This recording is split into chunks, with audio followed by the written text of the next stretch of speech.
ഈ വീഡിയോയിൽ കുറേ കളക്റ്റീവായിട്ടുള്ള ഇൻഫർമേഷൻസ് ആണ് നോക്കുന്നത്. അതിൽ നമ്മൾ ആദ്യമേ നോക്കുന്നത് എയർ ഇന്ത്യയുടെ 787 ബോയിങ്ങിന്റെ ഡ്രീം ലൈനർ എയർക്രാഫ്റ്റ് അപകടത്തിൽപ്പെട്ടതുമായിട്ട് ബന്ധപ്പെട്ട് ഈ ഫ്ലൈറ്റ് ഇതിനു മുമ്പ് ടേക്ക് ഓഫ് ടച്ച് ഡൗൺ ഒക്കെ ചെയ്തിരുന്ന പൈലറ്റുമാർ പറയുന്ന കുറച്ച് അനാലിസിസ് റിപ്പോർട്ടുകൾ പുറത്തു വന്നിട്ടുണ്ട്. വളരെ വാലിഡ് ആയിട്ടുള്ള റിപ്പോർട്ടുകളാണ്. അപ്പോൾ അത് വായിച്ചതിന്റെ ഫലമായിട്ട് ഉരുത്തിരിഞ്ഞു വന്ന കാര്യങ്ങളാണ് ഞാനിവിടെ പറയുന്നത്. അപ്പൊ അതായത് എങ്ങനെ ഈ ഒരു അപകടം സംഭവിച്ചിട്ടുണ്ടാവാം. പല രീതിയിലുള്ള സ്പെക്കുലേഷൻസും പല രീതിയിലുള്ള എക്സ്പേർട്ട് അല്ലാത്ത ആൾക്കാരൊക്കെ മീഡിയകളിൽ നിന്ന് സംസാരിക്കുന്നുണ്ട്. പക്ഷെ അതിലൊക്കെ ഉപരിയായിട്ട് വളരെ ഇമ്പോർട്ടന്റ് ആയിട്ട് എനിക്ക് ഇതൊരു പക്ഷേ നടന്നിട്ടുണ്ടാവാം എന്ന് ഈ ഒരു ആർട്ടിക്കിൾ വായിച്ചപ്പോഴത്തേക്കും എനിക്ക് മനസ്സിലാക്കാൻ പറ്റി. അപ്പൊ അതുകൊണ്ട് അതൊന്നും ഇവിടെ ഷെയർ ചെയ്യാമെന്ന് വിചാരിക്കുന്നു ആദ്യമേ തന്നെ. അതായത് എന്ത് സംഭവിച്ചിട്ടുണ്ടാവെന്ന് പറഞ്ഞാൽ ഇതിന് തീവ്രവാദ ആക്രമണമോ അല്ലെങ്കിൽ ആ രീതിയിലുള്ള ഗൂഢാലോചനകളോ അല്ലെങ്കിൽ ഇന്ത്യക്കെതിരെയോ അതൊക്കെ ഉണ്ടാവാം. പ്രൊപ്പഗണ്ട, ഇന്ത്യക്കെതിരെയുള്ള അജണ്ട, ടാറ്റയ്ക്കെതിരെയുള്ള ഗൂഢാലോചനകൾ ഇതൊക്കെ ഉണ്ടാവാം. അതൊന്നും ഇല്ലാന്ന് പറയുന്നില്ല. പക്ഷെ ഒരു ഫ്ലൈറ്റ് ടേക്ക് ഓഫ് ചെയ്ത് വിത്തിൻ 2 to 3 മിനിറ്റ്സിൽ അത് ടച്ച് ഡൗൺ ചെയ്യണം എന്നുണ്ടെങ്കിൽ, ഇല്ലെങ്കിൽ അത് ഡൗൺ ആവണം എന്നുണ്ടെങ്കിൽ, അത് ഫെയിലിയർ ആവണം എന്നുണ്ടെങ്കിൽ അതിനെന്തെങ്കിലുമൊക്കെ ഒരു പിഴവ് സംഭവിക്കാനുള്ള സാധ്യത വളരെ കൂടുതലാണ്. ഇതാണ് ഏറ്റവും കൂടുതൽ എക്സ്പേർട്ട് ഒപ്പീനിയൻ. ഈ എക്സ്പേർട്ട് ഒപ്പീനിയനിൽ പറയുന്ന കാര്യം എന്ന് പറഞ്ഞാൽ വീഡിയോയിൽ കണ്ട കാര്യങ്ങൾ എന്ന് പറഞ്ഞാൽ ഈ ഫ്ലൈറ്റ് ഏതാണ്ട് 400 അടി ഉയരത്തിൽ നിന്നും താഴോട്ട് പതിക്കാൻ വേണ്ടി പോകുന്ന സമയത്ത് എടുത്തിരുന്ന വീഡിയോയിൽ അതിന്റെ ലാൻഡിംഗ് ഗിയർ താഴോട്ട് തന്നെ ഇരിപ്പുണ്ട്. അതിന്റെ ലാൻഡിംഗ് ഗിയർ അകത്തോട്ട് പോയിട്ടില്ല. സാധാരണ ഒരു ഫ്ലൈറ്റ് ടേക്ക് ഓഫ് ആയി കഴിഞ്ഞാൽ എയർപോർട്ടിന്റെ ആ ഒരു കോമ്പൗണ്ടിൽ നിന്ന് പുറത്ത് കടക്കുന്നതിന് മുമ്പ് തന്നെ ഈ ലാൻഡിംഗ് ഗിയർ അകത്തോട്ട് പോകുന്നതാണ്. കാരണം ഈ ഒരു ലാൻഡിംഗ് ഗിയർ കൊണ്ട് അതിന്റെ ആക്സലറേഷന് ഏതെങ്കിലും രീതിയിൽ ഒരു ഇമ്പാക്ട് ഉണ്ടാക്കാൻ പാടില്ല എന്ന് പറഞ്ഞിട്ടുണ്ട്. കാരണം ലാൻഡിംഗ് ഗിയർ മുന്നോട്ട് പോകുന്ന ഫ്ലൈറ്റിനെ ഉയരാൻ വേണ്ടിയിട്ട് ഒരു ചെറിയ തോതിലെങ്കിലും ഒരു തടസ്സമായിട്ട് ഉള്ള ഒരു കാര്യമാണ് ഈ ലാൻഡിംഗ് ഗിയർ. അപ്പൊ അതുകൊണ്ട് ലാൻഡിംഗ് ഗിയർ ടേക്ക് ഓഫ് ആയ ഉടനെ തന്നെ ഉള്ളിലോട്ട് വലിക്കുന്നതാണ്. പക്ഷെ അത് വലിച്ചിട്ടില്ല, അത് താഴോട്ട് തന്നെ ഇരിപ്പുണ്ടായിരുന്നു. രണ്ടാമത്തെ വിഷയം ഫ്ലാപ്പ് ആണ്. ഈ ഫ്ലാപ്പ് എന്ന് പറഞ്ഞാൽ ഇതാണ് സംഗതി. ഞാനിത് ഇമേജിൽ കൊടുക്കുന്നുണ്ട്. ഇതാണ് ഫ്ലാപ്പ്. ഈ ഫ്ലാപ്പിന്റെ വീതി എത്രത്തോളം ഉണ്ടോ അതിനനുസരിച്ച് ആ ഫ്ലൈറ്റ് പറന്നു പോകാൻ വളരെ ഹെൽപ്ഫുൾ ആകുന്ന ഒരു സംഗതിയാണ് ഒരു ഫ്ലാപ്പ്. അപ്പൊ ഈ ഫ്ലാപ്പ് ശരിക്കും ഓപ്പൺ ആയിട്ട് ഇരിക്കേണ്ടതാണ്. ഫ്ലാപ്പ് ആക്ടിവേറ്റ് ആക്കി ഇട്ടിട്ടാണ് സാധാരണ ഈ ടേക്ക് ഓഫ് നടക്കുന്നത്. അപ്പൊ തീർച്ചയായിട്ടും ഈ ഫ്ലൈറ്റ് 400 അടിക്ക് മേളിൽ ഉയർന്നിട്ടുണ്ടെങ്കിൽ തീർച്ചയായിട്ടും ഫ്ലാപ്പ് ഓൺ ആയിട്ടുണ്ടാവണം. ഫ്ലാപ്പ് ഓൺ ആക്കി തന്നെയാണ് ഫ്ലൈറ്റ് ടേക്ക് ഓഫ് ചെയ്തിരിക്കുന്നത്. പക്ഷേ ഇതിലൊരു മിസ്റ്റേക്ക് സംഭവിച്ചിട്ടുണ്ട്. ഈ കോക്പിറ്റിനകത്ത് 2 പൈലറ്റുമാരാണ് ഉണ്ടാവുക. അതിൽ ഒരാൾ എക്സ്പീരിയൻസ്ഡ് ക്യാപ്റ്റൻ ആയിരിക്കും, ഇനി ഒരാൾ ഒബ്സർവർ ആയിരിക്കും. ഇത് നേരെ മറിച്ച് മാറാറുണ്ട്. ചില സമയത്ത് ക്യാപ്റ്റൻ ഒബ്സർവർ ആവാം, ജൂനിയർ പൈലറ്റ് ഈ ഒരു ടേക്ക് ഓഫ് ലാൻഡിംഗ് ഒക്കെ ചെയ്യുന്ന സാഹചര്യങ്ങളുമുണ്ട്. അപ്പൊ ഈ ഒരു സാഹചര്യത്തിൽ ഈ ഫ്ലൈറ്റില് ഈ എയർ ഇന്ത്യയുടെ 787 ബോയിങ് ഡ്രീം ലൈനറിൽ ക്യാപ്റ്റൻ തന്നെയാണ് ഈ ഫ്ലൈറ്റ് ടേക്ക് ഓഫ് ചെയ്തിരിക്കുന്നത്. പക്ഷെ ഇതിനകത്ത് ഒരാളപ്പോൾ ഒബ്സർവ് ചെയ്യുമായിരിക്കും പുറത്ത് എന്തെങ്കിലും പക്ഷികൾ വരുന്നുണ്ടോ. ഏറ്റവും കൂടുതൽ ഈ പക്ഷികൾ വരുന്നുണ്ടോ എന്നുള്ളതാണ് മോണിറ്റർ ചെയ്യുന്നത്. ടേക്ക് ഓഫ് ടൈമിലും ലാൻഡിംഗ് ടൈമിലാണ് ഈ പക്ഷി ഇടിക്കാനുള്ള സാഹചര്യം ഏറ്റവും കൂടുതൽ. കാരണം ഉയർന്നു പൊന്തി ഒരു പരിധിക്ക് മുകളിൽ പോയി കഴിഞ്ഞാൽ പിന്നെ അവിടെ പക്ഷിയൊന്നും ഏറ്റവും കൂടുതലായിട്ട് അവിടെ ആ ഒരു ആക്സിഡന്റ് ഉണ്ടാവാറില്ല. പോസിബിലിറ്റി ഏറ്റവും കൂടുതൽ താഴെ ഭൂമിയോട് ചേർന്ന് നിൽക്കുന്ന ഒരു സമയത്താണ്. ആ ഒരു സാഹചര്യത്തിൽ ഈ ഫ്ലൈറ്റ് ടേക്ക് ഓഫ് ആയ ഉടനെ തന്നെ ഈ 2 ഗിയറുകളും, ഈ ഫ്ലാപ്പിന്റെ ഗിയറും അതിന്റെ തൊട്ട് മുകളിലോ അല്ലെങ്കിൽ അതിന്റെ തൊട്ട് താഴെയോ ആയിരിക്കും ഈ ലാൻഡിംഗ് ഗിയറും. അപ്പം ഈ എക്സ്പേർട്ട് ഒപ്പീനിയൻസ് എന്താണെന്ന് പറഞ്ഞാൽ ഇൻസ്റ്റെഡ് ഓഫ്, അതായത് ലാൻഡിംഗ് ഗിയറിനെ മുകളിലോട്ട് വലിക്കുന്നതിന് പകരം ടേക്ക് ഓഫ്, ഫ്ലാപ്പ് ഇട്ട് ടേക്ക് ഓഫ് ആയി കുറച്ച് മുകളിൽ എത്തിയപ്പോൾ തന്നെ ഈ ലാൻഡിംഗ് ഗിയർ വലിക്കുന്നതിന് പകരം ഫ്ലാപ്പ് കട്ട് ചെയ്തിട്ടുണ്ടാവാം എന്നാണ് നിഗമനം. ഇത് ശരിക്കും തികച്ചും ബ്ലാക്ക് ബോക്സ് ഒക്കെ ഇപ്പൊ കണ്ടെത്തിയിട്ടുണ്ട്. അതിന്റെ റിപ്പോർട്ടൊക്കെ വരാൻ 1 മാസം ആവും. പക്ഷേ ഇന്ത്യയെ സംബന്ധിച്ചിടത്തോളം ഇത് നേരത്തെ കിട്ടിയതുകൊണ്ട് തന്നെ നേരത്തെ റിപ്പോർട്ട് വരാനുള്ള സാഹചര്യം വളരെ കൂടുതലാണ്. 2 ബ്ലാക്ക് ബോക്സും കിട്ടിയിട്ടുണ്ട്. അതുമായിട്ട് ബന്ധപ്പെട്ട റിപ്പോർട്ട്സ് ഒക്കെ വരാനിരിക്കുന്നതേ ഉള്ളൂ. പക്ഷേ സോഷ്യൽ മീഡിയയിൽ ഇതുമായിട്ട് ബന്ധപ്പെട്ട ചർച്ചകൾ തകൃതിയായിട്ട് നടക്കുന്നത് കൊണ്ട് തന്നെ വളരെ സ്യൂട്ടബിൾ ആയിട്ടുള്ള ഒരു ഒപ്പീനിയൻ എനിക്ക് കേൾക്കാൻ ഇടയായതുകൊണ്ട് ഞാൻ ഇതിവിടെ പറഞ്ഞതേ ഉള്ളൂ. ഇന്ത്യയുടെ ഫോറിൻ സെക്രട്ടറി വിക്രം മിശ്രയും ചൈനയുടെ വൈസ് ഫോറിൻ സെക്രട്ടറി സൺ വെയ്ഡോങ് ഇവർ രണ്ടുപേരും തമ്മിൽ ചർച്ച നടത്തിയിട്ടുണ്ട്.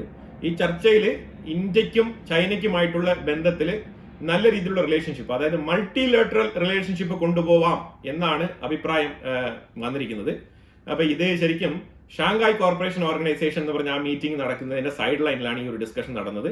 പിന്നെ ഈ ഷാങ്ഹായ് കോർപ്പറേഷൻ കൗൺസിൽ എന്താണ് പ്രധാനമായിട്ട് ഇന്ന് നടത്തിയെന്ന് പറഞ്ഞാൽ ഇറാന്റെ മേലിൽ ഇസ്രായേൽ നടത്തിയ ആക്രമണത്തിനെ കണ്ടംപ്റ്റ് ചെയ്ത് അവിടെ ഒരു പ്രമേയം പാസ്സാക്കുകയുണ്ടായി. ഇതിനകത്ത് റഷ്യ, ചൈന, പാകിസ്ഥാൻ, ഒരുമാതിരിപ്പെട്ട ഏഷ്യൻ രാജ്യങ്ങളെല്ലാം തന്നെ ഇതിനെ അപലപിച്ചിട്ടുണ്ട്.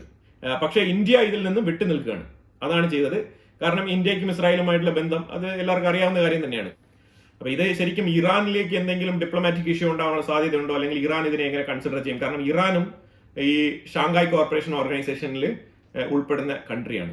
ഇറാൻ അവിടെ ഉണ്ടായിരുന്നപ്പോൾ തന്നെയാണ് ഇന്ത്യ ഈ ഒരു പ്രമേയത്തിൽ നിന്ന് വിട്ടുനിന്നത്. ഇത് ഏത് രീതിയിലുള്ള ഡിപ്ലോമാറ്റിക് ക്രൈസിസ് ഉണ്ടാക്കും എന്നുള്ളത് നമുക്കറിയത്തില്ല. ഇറാൻ അതിനെ ഏത് രീതിയിൽ കൺസിഡർ ചെയ്യുന്നുള്ളത് ഫ്യൂച്ചറിൽ ഇറാനുമായിട്ടുള്ള റിലേഷൻഷിപ്പിൽ നമുക്ക് അറിയാൻ പറ്റുന്ന കാര്യങ്ങളാണ്. പക്ഷേ ഇപ്പൊ നിലവിലൊന്നും അറിയാൻ പറ്റത്തില്ല. അപ്പൊ ഇപ്പൊ ശരിക്കും സംഭവിച്ചിരിക്കുന്നത്, ഇറാനിലെ ഫോറിൻ മിനിസ്റ്റർ ഇന്ത്യയിലെ ഫോറിൻ മിനിസ്റ്റർ ആയിട്ടുള്ള എസ് ജയശങ്കറുമായിട്ട് സംസാരിച്ചിട്ടുണ്ട്. അത് ഇസ്രായേലുമായിട്ടുള്ള ഈ ഒരു ഇഷ്യൂല് ഇന്ത്യക്ക് ചെയ്യാൻ പറ്റുന്ന കാര്യങ്ങൾ ചെയ്യണം എന്നുള്ള റിക്വസ്റ്റ് ആണ് പറഞ്ഞിരിക്കുന്നത്. അല്ലാതെ ഇന്ത്യ തന്നെ ഇത് നടപ്പിലാക്കി തരണമെന്നൊന്നും പറഞ്ഞിട്ടില്ല. അങ്ങനെയൊക്കെ ന്യൂസ് ഒക്കെ വരുന്നുണ്ട്, സെൻട്രൽ മീഡിയാസ് ഒക്കെ അങ്ങനെ ഫോക്കസ് ചെയ്യുന്നുണ്ട്. അങ്ങനെയല്ല പറഞ്ഞിട്ടുള്ളത്. ശരിക്കും ഇന്ത്യക്ക് ഇതിനകത്ത് എടുക്കാൻ പറ്റുന്ന നിലപാടെടുക്കുകയും ഇസ്രായേലുമായിട്ട് കമ്മ്യൂണിക്കേറ്റ് ചെയ്ത്, അതായത് ഇന്ത്യക്കും ഇസ്രായേലും നല്ല റിലേഷൻഷിപ്പ് ഉണ്ടല്ലോ, അപ്പൊ അതുമായിട്ട് ബന്ധപ്പെട്ട് ഏതെങ്കിലും രീതിയിൽ ഇതിന് റെസൊല്യൂഷൻ ഉണ്ടാക്കാൻ പറ്റുന്നെങ്കിൽ, അതിനൊരു സഹായകരമായ രീതിയിൽ എന്തെങ്കിലുമൊക്കെ ഇൻപുട്സ് ഇസ്രായേലിന് കൊടുക്കാൻ പറ്റുമെങ്കിൽ വളരെ നല്ലതാണെന്നുള്ള ഒരു അഭിപ്രായമാണ് അവർ രേഖപ്പെടുത്തിയത്. ഇന്ത്യ അതിന് ഓക്കെ പറഞ്ഞു വിട്ടിട്ടുണ്ട്. അതേപോലെ ഇന്ത്യ ഇസ്രായേലിന്റെ എൻവോയുമായിട്ട് സംസാരിച്ചിട്ടുണ്ട്. ഇസ്രായേലിന്റെ എൻവോയ് ഇന്ത്യക്ക് കൊടുത്ത മറുപടി എന്ന് പറഞ്ഞാൽ സെയിം നിലപാട് തന്നെയാണ്. ഇസ്രായേൽ ഇറാൻ ആ ഒരു കോൺഫ്ലിക്റ്റില് ശരിക്കും ഇന്ത്യക്ക് ഒരു മീഡിയേറ്റർ ആയിട്ടോ അല്ലെങ്കിൽ ഒരു പീസ് ടോക്കിനോ ഇതിനൊരു റെസൊല്യൂഷൻ കാണാൻ കഴിയുമെന്ന് പ്രതീക്ഷിക്കുന്നു എന്ന് പറഞ്ഞിട്ട് ഇസ്രായേലിന്റെ അംബാസിഡർ റൂവൻ അഭിപ്രായപ്പെട്ടിട്ടുണ്ട്. പിന്നെ ചൈനയിൽ നമ്മളിപ്പം തുടരെ വിക്രം മിസ്രിയാണ് അയക്കുന്നത്. കാരണം ചൈനയ്ക്ക് ജയശങ്കറുമായിട്ട് നെഗോഷിയേറ്റ് ചെയ്യാൻ യാതൊരു താല്പര്യമില്ലാത്തതുകൊണ്ടാണ്. കാരണം ജയശങ്കർ ഏതാണ്ട് 10-32 ടേബിൾ മീറ്റിംഗ്സ് നടത്തിയിട്ടുണ്ട് ചൈനയുമായിട്ട്. പ്രത്യേകിച്ച് ഗാൽവാൻ വാലി, ലഡാക്ക്, അരുണാചൽ പ്രദേശ് ഇതുമായിട്ടൊക്കെ ബന്ധപ്പെട്ട് തുടരെ അവസാനം ഒരു 10-15 വർഷമായിട്ട് മിസ്റ്റർ ജയശങ്കർ ചൈനയുമായിട്ട് നെഗോഷിയേറ്റ് ചെയ്യണം. ചൈന പറഞ്ഞിരിക്കുന്നത് ജയശങ്കർ ഭയങ്കര ടഫാണെന്ന് പറഞ്ഞിട്ടാണ് നമ്മൾ ഒരു ഫീസിബിൾ നെഗോസിയേഷൻ നടത്താൻ വേണ്ടിയിട്ട് വിക്രം മിസ്രി ഏർപ്പാടാക്കിയിരിക്കുന്നത്. ചൈന, ബംഗ്ലാദേശ് ഇതുമാതിരിപ്പെട്ട മേഖലകളിലൊക്കെ ഇപ്പം വിക്രം മിസ്രിയാണ് ഏറ്റവും കൂടുതൽ പോകുന്നത്. അത് ചൈനയ്ക്കും കൂടെ കുറച്ച് കംഫർട്ടബിൾ ആണെന്നുള്ളതാണ് അവരുടെയും വിലയിരുത്തൽ. അപ്പൊ അതിന്റെ അടിസ്ഥാനത്തിലാണ് വിക്രം മിസ്രി കൂടുതൽ ഈ വിഷയങ്ങളിലൊക്കെ ഫോക്കസ് ആയി മുന്നോട്ട് പോകുന്നത്. കാരണം നമ്മുടെ ഇന്ത്യക്കുള്ളിലും നല്ല പ്രഷർ ഉണ്ട്. കാരണം ഇലക്ട്രിക് വെഹിക്കിൾ ഉത്പാദിക്കുന്നതുമായിട്ട് ബന്ധപ്പെട്ട് റയർ എർത്ത് മെറ്റൽസ്, മിനറൽസ്, അതുമായിട്ട് ബന്ധപ്പെട്ട മാഗ്നറ്റ് ഇതൊക്കെ ചൈന നടത്തി വെച്ചിരിക്കുകയാണ്. അപ്പൊ അതുകൊണ്ട് തന്നെ ഇന്ത്യക്ക് കുറച്ച് ഫ്ലെക്സിബിലിറ്റി കാണിക്കേണ്ട ഒരു സാഹചര്യം കൂടി ഉണ്ട്. ആ ഒരു സാഹചര്യത്തിൽ ചൈനയെ ഡിപ്പെൻഡ് ചെയ്താണ് ഇന്ത്യ ഈ ഒരു ഇലക്ട്രോണിക് മേഖലയിൽ മുന്നോട്ട് പോകുന്നത്. ഇപ്പൊ ചിപ്പ് ഉൽപാദനത്തിൽ തന്നെയും ഏറ്റവും കൂടുതൽ അമേരിക്ക തന്നെ ചൈനയെ ഡിപ്പെൻഡ് ചെയ്താണ് നിൽക്കുന്നത്. ഇന്ത്യയുടെ കാര്യം പറഞ്ഞറിയിക്കണം. അപ്പോൾ ഇന്ത്യയിലും പല ചിപ്പ് മാനുഫാക്ചറിംഗ് ഫാക്ടറീസ് ഒക്കെ വരുന്നുണ്ടെങ്കിലും അതെല്ലാം തന്നെ ചൈനയെ ഡിപ്പെൻഡ് ചെയ്താണ് ഉള്ളത്. ഇപ്പൊ തായ്വാൻ ആണെങ്കിൽ പോലും തായ്വാനിൽ നിന്ന് അത്യാവശ്യം സാധനങ്ങൾ കിട്ടും. പക്ഷേ ഈ റയർ എർത്ത് എലമെന്റുമായിട്ട് ബന്ധപ്പെട്ട വിഷയത്തിൽ ചൈന തന്നെയാണ് ഒരു ആശ്രയം. അപ്പൊ അതുകൊണ്ട് നമുക്ക് ചൈനയെ കൂടുതൽ അങ്ങ് കൽപ്പിക്കാനൊന്നും പറ്റത്തില്ല. പിന്നെ കുറച്ചൊക്കെ ഫ്ലെക്സിബിലിറ്റി കാണിച്ചാൽ ഈ ഒരു ഐറ്റം ഒക്കെ മേടിച്ചെടുക്കാം. അപ്പൊ അതുകൊണ്ട് ഇന്ത്യയുടെ ഇപ്പോഴത്തെ ഒരു നിലപാട് അതാണ്. അതായത് ഇതിന്റെ പേരിൽ നമ്മൾ ഇന്ത്യയുടെ എല്ലാ കാര്യങ്ങളും, ഡിപ്ലോമസിയും കാര്യങ്ങളും, ബോർഡർ ഇഷ്യൂസ് എല്ലാം കൊണ്ട് ഈ ഒരു റയർ എർത്ത് എലമെന്റിൽ നോക്കി കാണേണ്ട ആവശ്യമില്ല. ഇത് സ്പെസിഫിക് ആണ്. ഈ ഒരു സ്പെസിഫിക് ആയിട്ട് റയർ എർത്ത് എലമെന്റുമായിട്ട് ബന്ധപ്പെട്ട് ഇപ്പോൾ ഒരു നെഗോസിയേഷൻ നടന്നു. എല്ലാ തവണയും ഇന്ത്യക്ക് ഡോമിനേഷൻ കിട്ടുന്നെങ്കിൽ ഇത്തവണ ഡോമിനേഷൻ കിട്ടിയത് ചൈനയ്ക്കാണ്. ചൈന ഡിനൈ ചെയ്യാണ് ചെയ്തത്. അതാണ് നമ്മളിവിടെ ഏറ്റവും കൂടുതൽ പറയാൻ ഉദ്ദേശിക്കുന്നത്. അടുത്തത് ബംഗ്ലാദേശ് ബോർഡറുമായിട്ട് ബന്ധപ്പെട്ട ഒരു വിഷയമാണ്. ശരിക്കും ബംഗ്ലാദേശ് ബോർഡറിൽ 3 മേഖലകൾ, മുർഷിദാബാദ്, മാൾഡ, നദിയ, ഈ 3 സ്ഥലങ്ങളാണ് ഏറ്റവും കൂടുതൽ എപ്പോഴും പ്രശ്നങ്ങൾ ഉണ്ടായിക്കൊണ്ടിരിക്കുന്നത്. ഇതിലൂടെയാണ് ഏറ്റവും കൂടുതൽ ഇൻഫിൽട്രേഷൻ നടക്കുന്നത്. അപ്പൊ ഇതുമായിട്ട് ബന്ധപ്പെട്ട് കഴിഞ്ഞ കുറെ മാസങ്ങളായി ഇന്ത്യയുടെ BSF അവിടെ ഫെൻസിംഗ് ഇടുന്ന പണിയുമായിട്ട് മുന്നോട്ട് പോകുന്ന ഒരു സാഹചര്യത്തിൽ ഈ ഒരു സ്പെഷ്യൽ ഏരിയ മോണിറ്റർ ചെയ്യാൻ വേണ്ടിയിട്ട് BSFന്റെ ഈസ്റ്റേൺ കമാൻഡർ ആയിട്ടുള്ള മഹേഷ് കുമാർ അഗർവാൾ ആ സ്ഥലം വിസിറ്റ് ചെയ്യുന്നുണ്ട്. 10-ാം തീയതി, ജൂൺ 10-ാം തീയതിയാണ് അവിടെ വിസിറ്റ് ചെയ്യുന്നത്. 10, 11, 12, 3 ദിവസങ്ങളിൽ പുള്ളി ഓരോ ഏരിയയും ഓരോ ദിവസം വെച്ചിട്ട് വിസിറ്റ് ചെയ്യുന്നതായിരിക്കും. 3 സ്ഥലങ്ങൾ ഞാൻ പറഞ്ഞല്ലോ, നദിയ, മാൾഡ, മുർഷിദാബാദ്. ഈ 3 സ്ഥലങ്ങളിലെ ബോർഡർ 3 ദിവസങ്ങളിലായിട്ട് സന്ദർശിക്കുന്നതായിരിക്കും. ഇതുമായിട്ട് ബന്ധപ്പെട്ടാണ് ബംഗ്ലാദേശിന്റെ ഉള്ളിൽ ചെറിയൊരു അസ്വാരസ്യം. ഈ ഒരു ബോർഡർ ഏരിയയിൽ ശരിക്കും ഈ ഒരു ഫെൻസിംഗ് ഇടുന്നതുമായിട്ട് ബന്ധപ്പെട്ട് ചെറിയ തർക്കങ്ങൾ നിലനിൽക്കുന്നുണ്ട്. അപ്പൊ ആ ഒരു സാഹചര്യത്തിലാണ് ഇന്ത്യ ആധികാരികമായിട്ട് ഈ സ്ഥലങ്ങളൊക്കെ ഉറപ്പിക്കുന്നു എന്നുള്ള പേരിൽ അവർക്ക് തർക്കപ്രദേശമായിട്ടിരിക്കുന്ന സ്ഥലങ്ങളിലൊക്കെ നമ്മൾ കയറിപ്പോയി ഒന്ന് വിലയിരുത്തി അവിടെയും കൂടി നമ്മൾ ഫെൻസിംഗ് ഇടും എന്നുള്ള ഒരു ആരോപണം അവർ ഉന്നയിക്കുന്നുണ്ട്. അവരുടെ സൈഡിലുള്ള ഒരു തോട്ട് പ്രോസസ്സാണ് അത്. ഇന്ത്യ എല്ലാ കാലത്തും കൃത്യമായിട്ട് ഇന്ത്യക്ക് ഏതാണോ അതിരെന്നുള്ളത് വളരെ വ്യക്തമായിട്ട് അറിയാം. നമ്മൾ ഓൾറെഡി തന്നെ ഇതുമായിട്ട് ബന്ധപ്പെട്ട് ഷേഖ് ഹസീനയുടെ സമയത്ത് തന്നെ ബോർഡർ ഇഷ്യൂസ് നമ്മൾ സെഗ്രിഗേറ്റ് ചെയ്തതാണ്. അതിന്റെ ഒരു അടിസ്ഥാനത്തിലാണ്, ആ എഗ്രിമെന്റിന്റെ ബേസിലാണ് നമ്മൾ ഈ ഫെൻസിംഗ് ഇട്ടുകൊണ്ടിരിക്കുന്നത്. അപ്പൊ എന്തായാലും 10, 11, 12 3 ദിവസങ്ങൾ ഇന്ത്യക്കെതിരെയുള്ള പ്രൊപ്പഗൻഡ ന്യൂസുകൾ സോഷ്യൽ മീഡിയയിലൊക്കെ അടിച്ചിറക്കാനുള്ള സാധ്യത വളരെ കൂടുതലാണ്. പ്രൈം മിനിസ്റ്റർ മോദി നെതന്യാഹുമായിട്ട് ഒരു ടെലിഫോൺ കോൾ നടത്തിയിട്ടുണ്ട്. അതിൽ പറഞ്ഞിരിക്കുന്നത് വൈകാതെ ഇറാനുമായിട്ടുള്ള ഒരു പീസ് ഡീലിന് തയ്യാറാകുന്നതായിരിക്കും നല്ലത് എന്നാണ് പറഞ്ഞിരിക്കുന്നത്. അത് ന്യായമായിട്ട് ഏതൊരു പ്രൈം മിനിസ്റ്റർ വിളിച്ചാലും യുദ്ധസമയത്ത് യുദ്ധം നിർത്തി ഒരു സമാധാന ചർച്ചയിലേക്ക് പോകുന്നതായിരിക്കും നല്ലത് എന്നാണ് പറയുന്നത്. ആ ഒരു ഫോർമാലിറ്റിക്ക് പറഞ്ഞതാണെങ്കിലും കൃത്യമായ ഒരു ഉപദേശമായിട്ട് തന്നെയാണ് അത് കണക്കാക്കപ്പെടുന്നത്. പക്ഷേ ഇപ്പൊ ഇന്ത്യൻ പ്രൈം മിനിസ്റ്റർ പറഞ്ഞ ഉടനെ ഇസ്രായേൽ ഇപ്പം അറ്റാക്ക് നിർത്തുന്ന സാഹചര്യത്തിലല്ല ഉള്ളത്. അതൊരു ഫാക്റ്റാണ്, അതെല്ലാവർക്കും മനസ്സിലാകുന്ന കാര്യമാണ്. പക്ഷെ ഈ ഒരു സാഹചര്യത്തിൽ prime minister to prime minister സംസാരിക്കുമ്പം ഈ രീതിയിലുള്ള ഡീസന്റ് ആയിട്ടുള്ള കോൺവെർസേഷൻ ആയിരിക്കും നടക്കുക. ഇന്ത്യൻ ഫോറിൻ മിനിസ്റ്റർ ജയശങ്കർ ഫ്രാൻസിന്റെ റെപ്രസെന്റേറ്റീവുമായിട്ട് സംസാരിച്ചിട്ടുണ്ട്.